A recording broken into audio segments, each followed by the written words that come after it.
Digital యాడ్స్కి రూపాయలు కోట్లు భారీగా ఖర్చు చేస్తున్న రాజకీయ పార్టీలు 3 నెలల్లో 100 కోట్లకు పైగానే ఖర్చు చేశారు. టాప్లో బీజేపీ, 2వ స్థానంలో YCP, YS Jaganmohan Reddy party ఏదైతే ఉందో ఆ వైసీపీ పార్టీ 2వ స్థానంలో ఉంది.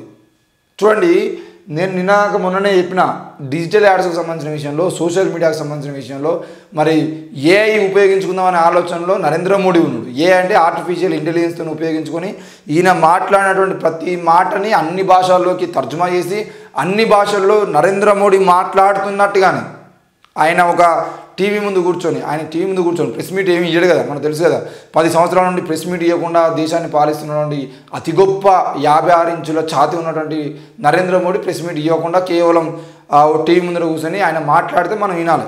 దాన్ని మన్ కీ బాత్ అని చెప్పేసి దానికి ఒక పేరు పెట్టుకున్నాడు ఆయన. మరి ఈ మన్ కీ బాత్ ఏదైతే ఉందో దాంట్లో ఆయన ఏం చేస్తున్నారంటే కేవలం హిందీ భాషలోనో లేదంటే ఇంగ్లీష్ భాషలోనో మాట్లాడతాడు. ఆయన సంస్కృత భాషలో సంస్కృతం చాలా గొప్ప భాష అయినప్పటికీ సంస్కృతంలో ఆయన హిందీలో మాట్లాడుతాడు. మరి ఈ హిందీ భాషలో మాట్లాడినటువంటి ఆయన స్పీచ్ ఏదైతే ఉందో ఆ స్పీచ్ని తెలుగులో కానీ, తమిళ్లో కానీ, లేదంటే కన్నడంలో కానీ, మలయాళంలో కానీ ఏ ఆర్టిఫిషియల్ ఇంటెలిజెన్స్ అనేది పూర్తిగా మార్చి నరేంద్ర మోడీ మాట్లాడినటువంటి వీడియోకే ఆ ఆడియో ఆడైపోయి ఈరోజు అన్ని భాషల్లోకి తర్జుమా అయ్యేటువంటి అవకాశాలు ఉంటాయి. ఇది ఆ రకమైనటువంటి టెక్నాలజీని ఉపయోగించుకోవడం కోసం బీజేపీ ప్రయత్నం చేస్తుంది. ఈరోజు 100 కోట్లకు పైన ఇప్పటికే, ఇంకా లోక్సభ ఎన్నికల నోటిఫికేషన్ రాలేదు, ఇప్పటికే 100 కోట్ల రూపాయలు ఖర్చు చేసారు అని చూస్తున్నాం. అందులో టాప్లో బీజేపీ ప్రభుత్వం ఉంది అని అంటే ప్రభుత్వంలో ఉన్నటువంటి పార్టీయే 100 కోట్ల రూపాయలని ఈరోజు కేవలం డిజిటల్ మీడియా కోసం, ఫేస్బుక్, ఇన్స్టాగ్రాము, యూట్యూబ్ లాంటి సోషల్ మీడియా ప్లాట్ఫామ్స్ కోసం ఈరోజు లక్షల కోట్ల రూపాయలు ఖర్చు చేయబోతున్నది. మరి మిగతా వాళ్ళు కూడా మరి ఎట్లా ఖర్చు చేస్తారు ఏందైనా చూడాల్సిన అవసరం ఉంది. 2వ స్థానంలో వైఎస్ జగన్మోహన్ రెడ్డి పార్టీ అయినటువంటి వైసీపీ ఉంది. మరి 2 తెలుగు రాష్ట్రాల్లో ఈరోజు వైసీపీకి సంబంధించిన విషయంలో కానీ, కేసీఆర్కి సంబంధించిన విషయంలో కానీ, మిగతా పార్టీలకు సంబంధించిన విషయంలో కానీ సోషల్ మీడియా ప్లాట్ఫామ్స్ని ఉపయోగించుకొని ఎంతో కొంత లాభం చేకూరాలని ప్రయత్నం అయితే చేస్తున్నారు. దాంట్లో కేసీఆర్ కూడా కొంతమంది ఆ పార్టీలో నుండి విద్యార్థి నాయకులను ఉపయోగించుకొని 100 కోట్ల రూపాయలు ఖర్చు చేసి ఆయన ప్రయత్నం ఆయన చేసిండు. మరి రేవంత్ రెడ్డి ప్రభుత్వం కూడా వాళ్ళు చేయాల్సిన స్థాయిలో వాళ్ళు చేసారు.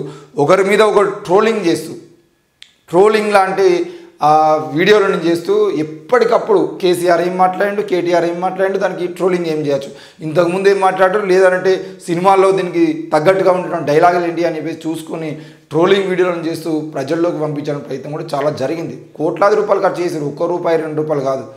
కాబట్టి ఈ బహుజన రాజ్యాధికారాన్ని మాట్లాడుకున్నట్టు మనం కూడా తప్పకుండా సోషల్ మీడియా ప్లాట్ఫామ్స్ని అత్యంత దారుణంగా ఎట్లా అయితే అట్లా ఉపయోగించుకోవడానికి ప్రయత్నం చేయాలి. ఎందుకు అనంటే అధికారంలో ఉన్నటువంటి నాయకులే ఈరోజు సోషల్ మీడియాను ఉపయోగించుంటారు. కాబట్టి మనం కూడా అధికారంలో ఉన్నప్పుడు వాళ్ళు ఏం మాట్లాడుతున్నారు, ఇంతకుముందు ఏం మాట్లాడారు, రేవంత్ రెడ్డి కానీ, ఉత్తమ్ కుమార్ రెడ్డి కానీ, పొన్నం ప్రభాకర్ కానీ, కేసీఆర్ కానీ, కేటీఆర్ కానీ, లేదంటే బండి సంజయ్ కానీ, కిషన్ రెడ్డి కానీ, వీళ్ళందరూ ఏ సందర్భంలో ఏం మాట్లాడుతున్నారు అనే విషయాన్ని తీసుకొని అవసరమైతే వాటిని కూడా ట్రోలింగ్ వీడియోలుగా చేస్తూ తప్పకుండా ప్రజల్లోకి తీసుకుపోవాల్సిన అవసరం ఉంది.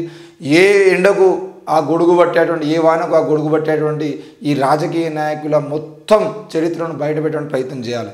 నేను కదా మొన్న 2 రోజుల క్రితం మాధవిలత అనే విరించి హాస్పిటల్ సంబంధించినటువంటి వ్యక్తి ఇంతకుముందు ఏం చేసింది, ఇప్పుడు ఏం చేస్తుంది, కేవలం ఈ 30-45 రోజుల సమయంలోనే విరించి ఆసుపత్రుల చైర్మన్ మాధవిలత ఎందుకు ఇంత హైలైట్ అయింది, దానికోసం ఎందుకు ఇన్ని కోట్ల రూపాయలు ఖర్చు చేస్తుంది అనే విషయాన్ని కూడా మేము ముందు తీసుకొచ్చడానికి ప్రయత్నం చేసినాం. అంటే ఈ విషయాలు మనం మాట్లాడకపోతే ఈరోజు రాజాసింగ్ మాట్లాడినటువంటి విషయంలో తప్పేం లేదు. రాజాసింగ్ క్లియర్గా బీజేపీ కోసం పనిచేస్తున్నటువంటి నాయకుడు.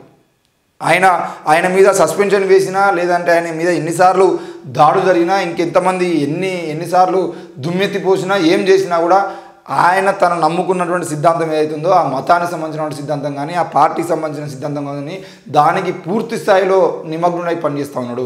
ఈరోజు బండి సంజయ్ లాంటి నాయకుడు చిన్న 10th క్లాస్ పేపర్ లీకేజ్ కేసులో జైలుకు పోయి వచ్చినా కూడా, ఆయన అరెస్ట్ చేసినా కూడా ఆయన మాత్రం తన మతానికి సంబంధించిన ఓట్లను రాబట్టడం కోసం నిత్యం పనిచేస్తూనే ఉన్నాడు.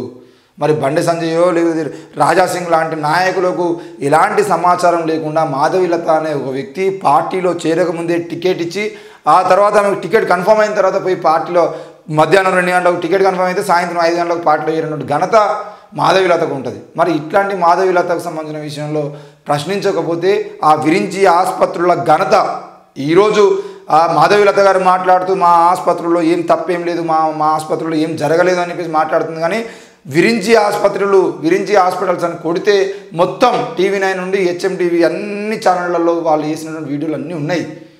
కానీ మీ అందరికీ ఇదే వేదికగా చెప్తాను, నేను మొన్న కూడా విరించి హాస్పిటల్ సంబంధించిన విషయంలో మాట్లాడుతూ ఆ మీడియాలో వచ్చిన వార్తా కథనాలను కూడా మీకు చూపించిన. కేవలం వారం నుండి 10 రోజుల్లో నోటిఫికేషన్ విడుదల కాకముందే అన్ని ఛానళ్లలో మాధవీలతకు వ్యతిరేకంగా విరించి హాస్పిటల్ మీద వచ్చినటువంటి వీడియోలు అన్నీ డిలీట్ కాబోతున్నాయి. ఈ విషయాన్ని నేను మీకు ఎందుకు చెప్తున్నా అంటే నిన్ననే కరెక్ట్గా 24 గంటలు గడవకముందే ఒక బీజేపీ నాయకురాలు విరించి ఆసుపత్రిలో మా నాన్న కూడా చనిపోయిండు, మా నాన్న కూడా దాదాపు 8 లక్షల రూపాయల బిల్లు వేసింది, మేము గట్టిగా ప్రశ్నించేదంటే ఆ లాస్ట్కు ఎంతో కొంత డబ్బులు తీసుకుని వదిలేసింది, కరోనా పేరుతో మా నాన్న పోయేదంటే ట్రీట్మెంట్ చేయకుండానే చంపినటువంటి ఘనత విరించి హాస్పిటల్ అని చెప్పేసి ఒక బీజేపీ సీనియర్ నాయకురాలు, హైదరాబాద్కు చెందినటువంటి నాయకురాలు పోస్ట్ పెడితే మేము వెంటనే ఆమెను సంప్రదించినాం. ఏంటమ్మా, ఏం జరిగింది, ఎట్లా, అసలు ఏంది, మాధవీలత ఎవరు, ఎందుకు ఈమె రాజకీయాల్లోకి వచ్చింది, మీకు బీజేపీలో అంత స్థానం ఎందుకు ఇస్తున్నారు, డైరెక్ట్గా ఎంపీగా తీసుకోవాల్సిన పరిస్థితి ఎందుకు వచ్చిందని చెప్పేసి మేము మాట్లాడితే, తమ్ముడు నేనేం లేదు కానీ ఈ విషయంలో నేను మాట్లాడదలుచుకోలేదు, మాకు పార్టీ హైకమాండ్ నుండి ఫోన్ వచ్చింది, మేము ఎట్టి పరిస్థితుల్లో ఈ విషయాన్ని మాట్లాడద్దు, నేను ఆ పోస్ట్ కూడా డిలీట్ చేస్తున్నాను చెప్పేసి నేను ఫోన్ పెట్టేముందే ఆ పోస్ట్ డిలీట్ చేసింది. అంటే ఎంత దారుణమైన పరిస్థితి అని అంటే వాళ్ళ బీజేపీలో కూడా ఆమె బాధితులు ఉన్నారు. అంటే ఆ ఈరోజు పాత బస్తీ ఓట్ల కోసం పోతున్నటువంటి మాధవీలత గారు పాత బస్తీలో ఉన్నటువంటి హిందువుల గురించి కాదు, ఆ పాత బస్తీలో ఒక బ్రాంచ్ ఓపెన్ చేసుకోవడం కోసం ప్రయత్నాలు చేస్తుంది అంతే.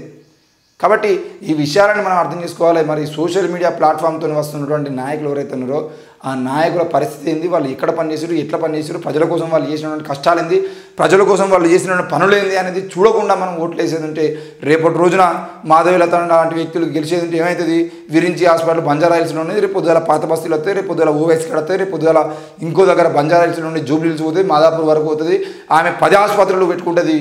ఆమె మినిస్టర్ అయితే అవసరమైతే 100 కోట్లు 200 కోట్ల రూపాయల పార్టీకి ఫండ్ ఇచ్చేదంటే ఆమె మినిస్టర్ అవుతారు, అవసరమైతే ఆరోగ్య శాఖ మంత్రిని చేసినా కూడా మనం బాధపడేది ఏమి ఉండదు. కాబట్టి దయచేసి మీ దగ్గర అందరి దగ్గర సోషల్ మీడియా ఉన్నది, మీ అందరి దగ్గర మొబైల్ ఫోన్ ఉన్నది, మీరు మీ నాయకులు ఎవరైతే ఉన్నారో ఆ నాయకులను ప్రశ్నించండి. ఆ నాయకులను ప్రశ్నించేటువంటి వీడియోలను తప్పకుండా సోషల్ మీడియా ప్లాట్ఫామ్లో మీరు గత 5 ఏళ్ల కాలంలో ఏం చేసిర్రు. ఈరోజు బండి సంజయ్ అనే వ్యక్తి మా ఎంపీ. నేనేమంటున్నా అంటే 5 సంవత్సరాల కాలం నుండి నువ్వు బీజేపీ పార్టీలో నాయకును, కేంద్రంలో ఇప్పుడు కూడా ఒక మినిస్టర్ స్థాయిలో ఉన్నటువంటి నీవు, సహాయ మంత్రి స్థాయిలో ఉన్నటువంటి నీవు కరీంనగర్ నియోజకవర్గాన్ని నువ్వు తీసుకొచ్చినటువంటి అభివృద్ధి ఫలాలేంటి, నువ్వు చేసిన అభివృద్ధి ఏంది, నువ్వు తీసుకొచ్చిన నిధులు ఎంత, ఆ కేంద్రం నుండి ముఖ్యమంత్రి మన ప్రధానమంత్రి ఖాతా నుండి కానీ లేదంటే ఆ పార్టీ నుండి కానీ మీరు తీసుకొచ్చి అభివృద్ధి చేసిన పనులు ఏందో చూపించు అనేది నేను అడుగుతున్నా. దానికి బండి సంజయ్ సమాధానం చెప్పాల్సిన అవసరం ఉంది. ఎందుకనంటే నేను కరీంనగర్ ఓటర్ని కాబట్టి. దయచేసి మీరందరూ కూడా మీ నాయకుల్ని తప్పకుండా ప్రశ్నించండి. ప్రశ్నించే కోణంలో ఎక్కడా కూడా తప్పులు లేకుండా మొత్తానికైతే మీరు అడిగేటువంటి ప్రశ్నలు ఒక ఓటర్గా అడిగే విధంగా ఉండేటట్టు చూసుకునేటువంటి ప్రయత్నం కూడా చేయండి.